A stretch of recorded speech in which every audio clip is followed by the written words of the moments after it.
नमस्कार। जय श्री कृष्ण। श्रीमद् भगवत गीता हर रोज हमारे यह दैनिक कार्यक्रम में आज हम बात करने जा रहे हैं अर्जुन विषाद योग के श्लोक नंबर 6 की।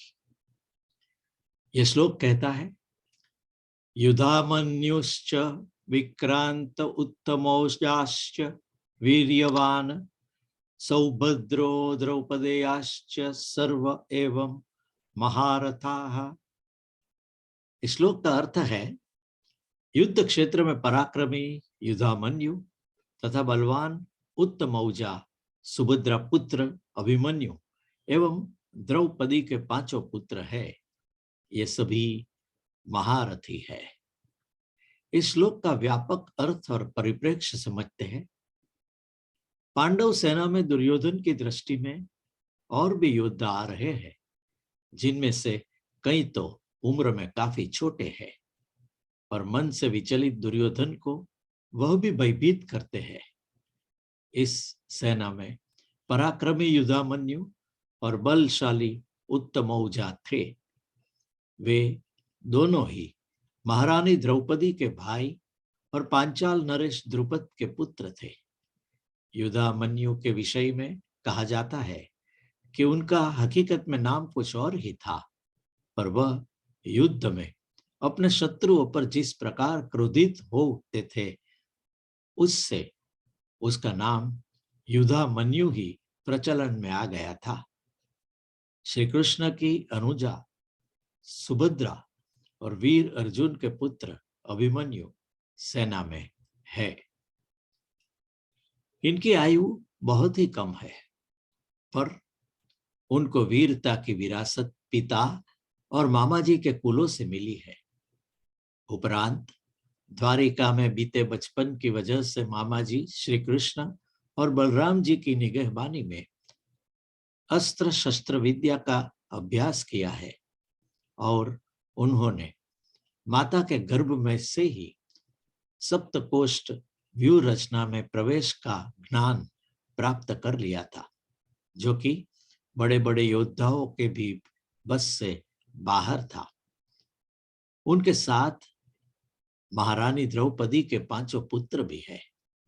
महाराज युधिष्ठिर के पुत्र प्रतिविंध्य, महाबली भीमसेन के पुत्र सूत सोम, वीर अर्जुन के पुत्र श्रुतकर्मा, नकुल के पुत्र शतानीक और सहदेव के पुत्र श्रुतसेन भी उन्हीं में है। इस श्लोक का व्यापक अर्थ और परिप्रेक्ष्य है, ये पांच भाई अभिमन्यु से आयु में छोटे हैं, पर उनका भी पालन पोषण उनके ननिहाल पांचाल में वीर नानाजी द्रुपद और बलशाली योद्धा धृष्टद्युम्न के हाथों होने की वजह से ये काफी बहादुर थे। हमारे मानव जीवन में उसका महत्व समझने की कोशिश। जैसे अपार जल राशि में फंस जाने वाले व्यक्ति को जल की हर छोटी लहर उसे निगल जाने वाले भंवर के समान लगती है, वैसे ही अपनी आयु से कहीं छोटी उम्र के योद्धाओं को पांडव सेना में देखकर दुर्योधन का भय बढ़ता जा रहा है। उसे वह प्रकट रूप से अभी भी स्वीकार नहीं कर रहे हैं, मात्र गुरु द्रोणाचार्य के उन वीरों के विषय में वो अवगत करा रहे हैं। हमें चाहिए कि यदि कोई जीत जो हमें भविष्य में नुकसानप्रद है, ऐसा हमें ज्ञात हो, उसी वक्त उस जीत से पीछा छोड़ा लेने में कोई हानि नहीं है। यहाँ हमें सम्मान को मुद्दा न बनाकर अपने और अपनों के हित विषयक ही सोचना चाहिए। श्रीमद् भगवत गीता के हर रोज एक एक श्लोक को समझने की हमारी ये कोशिश है, जिसका लेखन किया है अल्पा बहन पुरोहित, आप बड़ौदा से है, और उसकी प्रस्तुति की मैंने आपका मित्र नरेश कापड़िया ने। नमस्कार। भगवत गीता हर रोज में कल एक और श्लोक के साथ फिर से मिलेंगे। वहां तक नमस्कार।